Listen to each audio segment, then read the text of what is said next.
why should someone listen to WINDSHAKE? Like, why should we listen to your music? What's good about WINDSHAKE as a band? I'd say just for an experience. Just listen to it for an experience. It'll give people an experience. Yeah, just have a nice little experience, a nice little nod your head to the music, nod your head to the little drums that are all over the place, or to the riff that Killian's playing, or to my voice. Just have a blast when you listen to it. I feel like you could be more cocky. This is where you say we're the next Beatles now. I can't say that.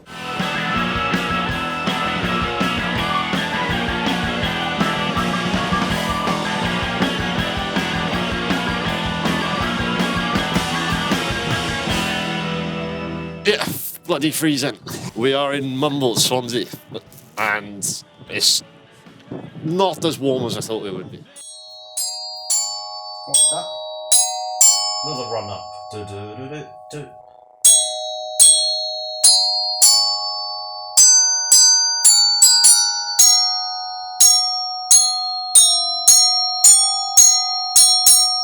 It's da da da da da. I joined when I was 16 in 2016, and that was a completely different setup. But the band as itself has been in this format for about a year, no, not a year, like 6 months, something like that.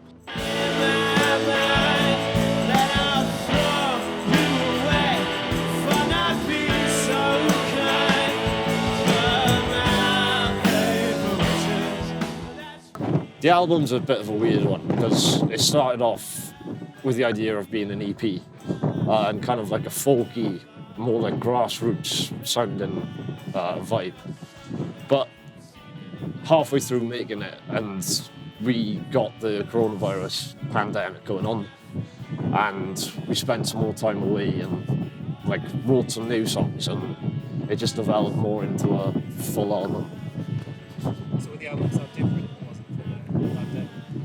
Yeah, I think it'd be very different probably. It'd probably end up just being like a 6 or 7 track EP, all with kind of like folkier vibes.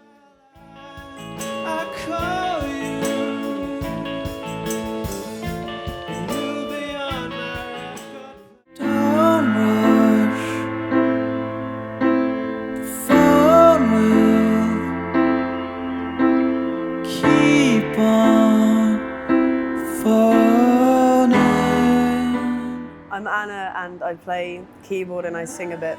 I've been with WINDSHAKE for probably 8 months, 9 months. I was really excited because I've liked them for a long time. Like I went to see them at Crofters Rights in Bristol, and that was the first time. That was a year before I even knew the band personally. So it was the best gig I'd ever been to.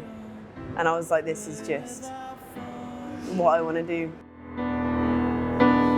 This house is so expensive to live in.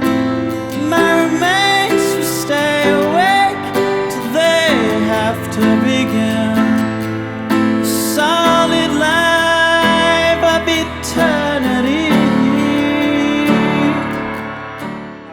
How would you define their sound to someone? If you come back from that gig and like, oh my god, I just saw this band, how would you describe what it was that you heard? The first one I saw was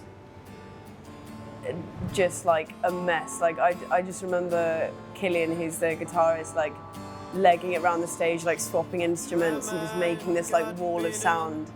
And I remember I was sat at the back on this ledge, it wasn't like a seat, and I just had my like legs up and I just stared for like 40 minutes and just didn't move at all. And my friends were like going out for cigs and stuff, and I was like, no, can't, need to commit to this. What was it about the sound that made you feel like that, the performance? It was Sam's voice is just like very different to what I'd heard from anyone else, and they all seemed like they weren't performing at all, which is really cool. Like no one was trying to, put on a show, but the show was just there, like by essence. Right, yeah, go for it, yeah. Back. No, just go from there, yeah.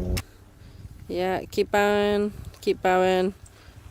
okay. Maybe in like a year I will be looking back at this thinking, why did we do this? Tell me, Sam, what's the song about? And why have we been walking around in fields with scarecrows and orange raincoats for the past 5 hours? This song is about, do you know that moment when you wake up Yes. and you're really, really thirsty? Yes. You take that first sip of that fresh water. Yeah. That's what this song's about. Sadly, there's been a death upon your breath that lingers on. Why?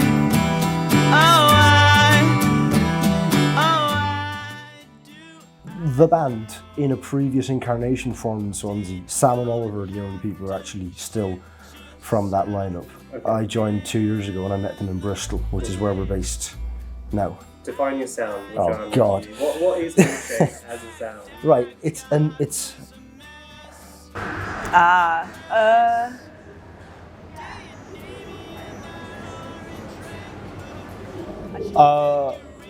don't know the word. An alloy of many sources.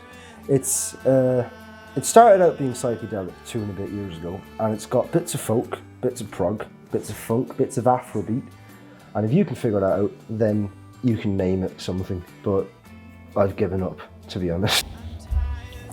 All right, do you want a funny WINDSHAKE story? Yeah, go on. I met Sam. And I seen him, and I thought, I just had like a premonition, I thought, I'm going to be in a band with him. Randomly, and just talked, we got along. And they did a gig with the band that I was in then, which is called Captain Gas. And when I seen them, I just thought, fuck, I've got to be in that band, they're really tight. And then afterwards, they're like, yeah, we're looking for a guitarist. Do you want to have a jam?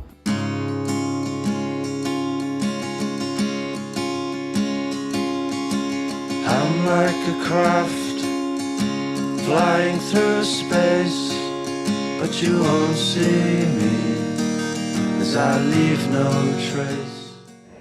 I'm probably as happy as someone could be that has made an album that's took like 2 years. Yeah, I am like happy. Yeah, we were listening to it on CD driving down here, and I was thinking like, yeah, I am proud of it. But yeah, I think it's good. It's hard to answer questions like that when you've kind of just finished the album, because you kind of get sick of it really. But it's not like sick of it as in like, oh, I'm just really sick of this. It's more sick of it in the way of like, this has been like on my back and I've been carrying up a hill for like, feels like ages, and I still have to keep carrying up the hill. Feels like you never get to the top of the hill. For me anyway, it feels like that. Especially with this album, because we've never made an album before, so there wasn't many like checkpoints where I could be like, that could like help me along the way really. Like we hadn't had much advice off people with what to do when we were getting to certain stages of the album. We were kind of like on our own in a dark room. It's got everything to do with you too. My light will burn if you call it too. It's a really like philosophical question sometimes, because like I don't really know why I do like music, because I feel like my relationship with it is quite complicated. I think getting into like Johnny Cash and like the outlaw type musicians helped me a lot, like because I find it quite relatable. What is outlaw musicians? Just like people like Johnny Cash, that was kind of like had that attitude, like they kind of just walked into the saloon with their guns kind of like blazing. Like you get that vibe when you're listening to their music.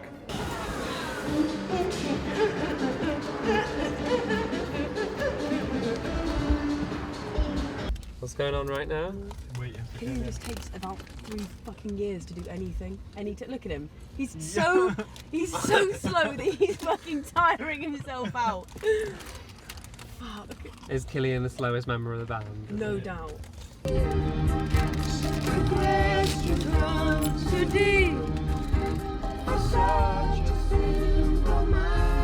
I don't think he has any concept of time.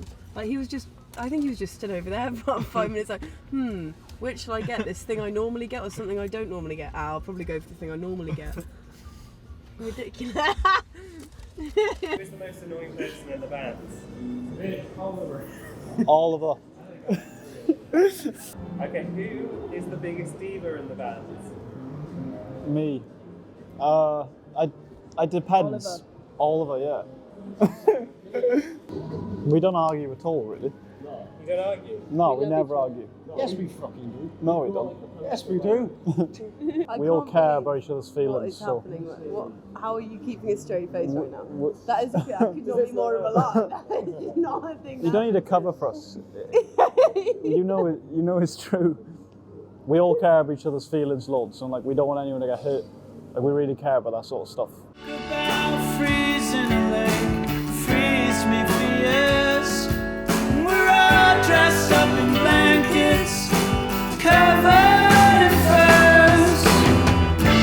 Saw this Like I had trouble in school because I felt like that numbed my mind a lot, and like I didn't feel like I was growing as a person in school. And like when I worked them 9 to 5 jobs, didn't really feel like I was growing as a person. And I don't necessarily mean like artistically or creatively. I just mean like just my outlook on life. I don't really want to just shit on normal jobs. I respect people that do that massively because people need to do it and people need to get money. Like I'll probably need to do it again. Do you feel like having a musical career enables you to grow? Yeah, I just like creating things really. So if I could somehow shape my life where I could just financially look after myself, creating things, then I'd probably be on a pathway to happiness.